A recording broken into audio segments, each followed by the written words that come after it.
প্রথম খণ্ড আমার বাসা। আমার নাম রিঙ্কু দাস। স্কুলবাড়ি এবং কালীনগর দুইটা এরিয়া আর কি। একটা এরিয়া হইল কি কালীনগর পাট আর ফুলবাড়ি পাট, দুইটা পাটে এক জায়গায় জয়েন্ট। এই বিভিন্ন যেটা সবজি খেতে ফসল ক্ষতি হয়েছে, সরকার থেকে কোনো অনুদান পান না। আর কিছু আছে মানুষ যারা কৃষক হিসাবে কাজ করে, সরকারিভাবে তারা কোনো সুযোগ পায় না, এটা ঠিক আছে। আর বাকি মানে পাইকার হিসাবে তারা জমি কতটুকু রাখে আর কি। গভর্নমেন্টে কি পিএম কিষাণ হিসাবে তার কাছে এপ্লাই করার গেলে কবে তারা নিজস্ব যে পাট্টা জমি আছে বলে না, তখন যার কাছ থেকে পাইকার থাকে তারা কইলে কাগজটা দিলে তো আমি পিএম কিষাণ পাইলাম, এরা দিতে রাজি হয়।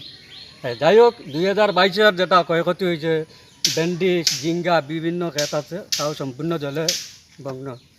আর 2024-এ যখন হয়েছে এটারও ক্ষয়ক্ষতি হয়েছে, এটাও মানে বর্তমানে এখন চলে। আর 2022-এর যেটা যেন গভর্নমেন্টে কইলে সার্কুলার দিতে যে ক্ষয়ক্ষতির একটা ব্যবস্থা দেওয়ার লাগে, এটার পূর্ণ সুযোগ দেওয়া হয়েছে না।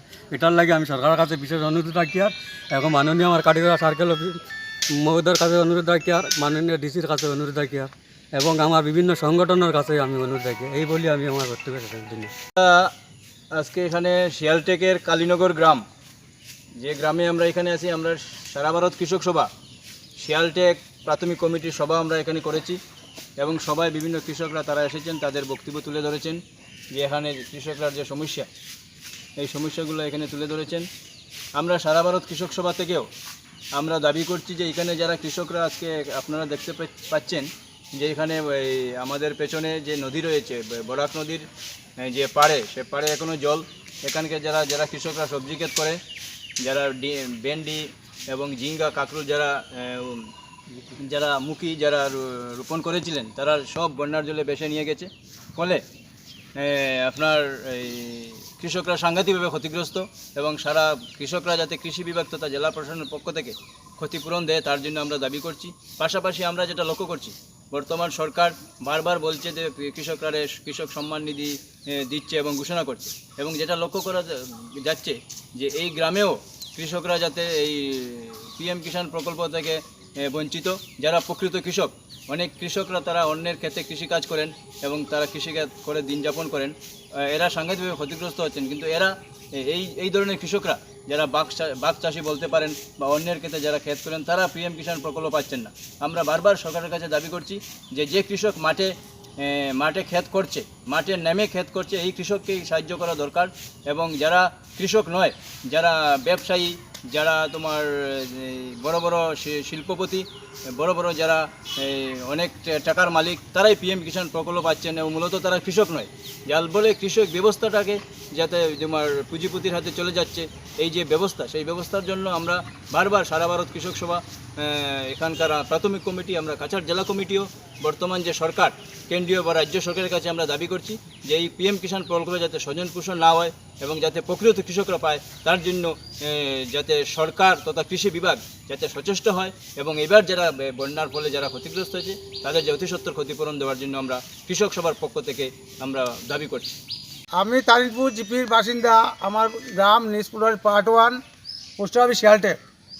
গত বছর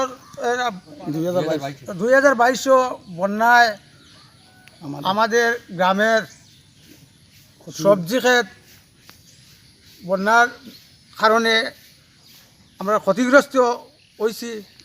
ক্ষতিগ্রস্ত হওয়ার কারণে আমরা কোনো এটার সরকার থেকে কোনো আমরা মুনাফা এবং এটা ফ্যাসিলিটি পাইছি না।